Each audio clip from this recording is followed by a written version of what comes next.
Hello guess. അപ്പോൾ ഇന്ന് വന്നിരിക്കുന്ന കിണ്ണത്തപ്പാട്ട് കേട്ടോ. നിങ്ങളുടെ നാട്ടിൽ ഞാൻ എന്താ പേര് പറഞ്ഞൊന്ന് കമൻറ്റ് ചെയ്യാൻ മറക്കരുത് കേട്ടോ. അപ്പോൾ ഞാൻ പ്രഗ്നൻ്റ് ആയിരുന്ന സമയത്ത് എനിക്ക് ഏറെ ഇഷ്ടമുള്ള ഒരു ഐറ്റം തന്നെയായിരുന്നു കേട്ടോ. ഇന്ന് അമ്മ അത് ഉണ്ടാക്കാമെന്ന് പറഞ്ഞപ്പോൾ ഞാനത് എന്തെല്ലാം റെസിപ്പി നിങ്ങളെ കൂടി കാണിച്ചേക്കാന്നേ. അപ്പോൾ തലേ ദിവസം കുതിർത്ത് വെച്ച പച്ചരിയാണ്, അത് നമുക്ക് ആവശ്യത്തിന് എടുത്ത് വെച്ചിട്ടുണ്ട് കേട്ടോ. അത് നമുക്ക് മിക്സി ജാറിനകത്ത് ചേർത്ത് കൊടുക്കാവേ. ഇനി വേണ്ടത് ചോറാണ്, നമ്മൾ വേവിച്ച് വെച്ച ചോറ്. അത് 2 ടീസ്പൂണോളം അതും ചേർത്ത് കൊടുക്കുന്നുണ്ട്. ഇനി വേണ്ടത് നമുക്ക് തേങ്ങയാണ് കേട്ടോ. ഇനി തേങ്ങ ആവശ്യാനുസരണം നിങ്ങൾക്ക് ചേർത്ത് കൊടുക്കട്ടെ. ടേസ്റ്റ് ആണെന്നാണ് അമ്മ പറഞ്ഞത്, ഒരുപാട് ചേർത്താൽ. ഇനി വേണ്ടത് പഞ്ചസാരയാണ് കേട്ടോ. അത് 3 സ്പൂണോളം ചേർത്ത് കൊടുക്കുന്നുണ്ട്. ഇനി നമുക്ക് ഫെർമെൻ്റ് ആവാൻ വേണ്ടിയിട്ട് കുറച്ച് ഈസ്റ്റ് കൂടി ചേർത്ത് കൊടുക്കുക കേട്ടോ. ഇനി അതിന് ശേഷം 1/2 ഗ്ലാസ് വെള്ളം കേട്ടോ അമ്മ ചേർത്ത് കൊടുക്കണം. ഏകദേശം ഒന്ന് മിക്സ് ആവുന്ന രീതിയിൽ വെള്ളം ചേർത്ത് കൊടുത്താൽ മതി. എന്നാലേ നമ്മുടെ മാവ് ഒന്ന് സെറ്റായിട്ട് നമുക്ക് കറക്റ്റായിട്ട് കിട്ടത്തുള്ളൂ കേട്ടോ. അപ്പോൾ ഇത് നമുക്കൊന്ന് അടച്ച് വെച്ച് അരച്ചിട്ട് വരാം കേട്ടോ.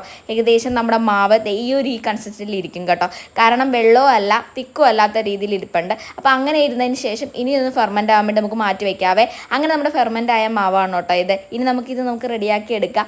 നല്ലൊരു തിക്കായിട്ടായിട്ട് വന്ന് നിൽപ്പുണ്ട് കേട്ടോ. ഒരുപാട് പുളിയും ഉണ്ടാവത്തില്ല, എന്നാൽ നല്ല മധുരം ഉണ്ടാവും കേട്ടോ. അങ്ങനെ ഒരു ഐറ്റം തന്നെയാണ്. അതിന് നമ്മൾ കിണ്ണം എടുത്തതിന് ശേഷം അതിൻ്റെ അകത്തേക്ക് നെയ്യ് പുരട്ടി നേരെ നമ്മുടെ ആവി വെക്കുന്ന പാത്രത്തിൽ വെച്ചിട്ടുണ്ട് കേട്ടോ, നമ്മുടെ ഇഡ്ഡലി പാത്രത്തിൽ.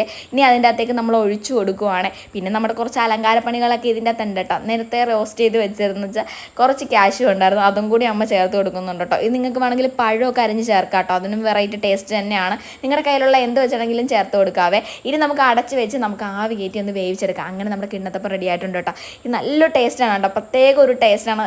അത് നിങ്ങൾ കഴിച്ച് നോക്കിയാലേ അറിയാൻ പറ്റുള്ളൂ. നിങ്ങൾ കഴിച്ചിട്ടുണ്ടാവാം. എന്തായാലും മസ്റ്റായിട്ട് ഈ റെസിപ്പി കൂടി ഒന്ന് ചെയ്ത് നോക്കണം. നെക്സ്റ്റ് വീഡിയോ കാണുന്നവരേക്കും ടാറ്റാ ബൈ ബൈ.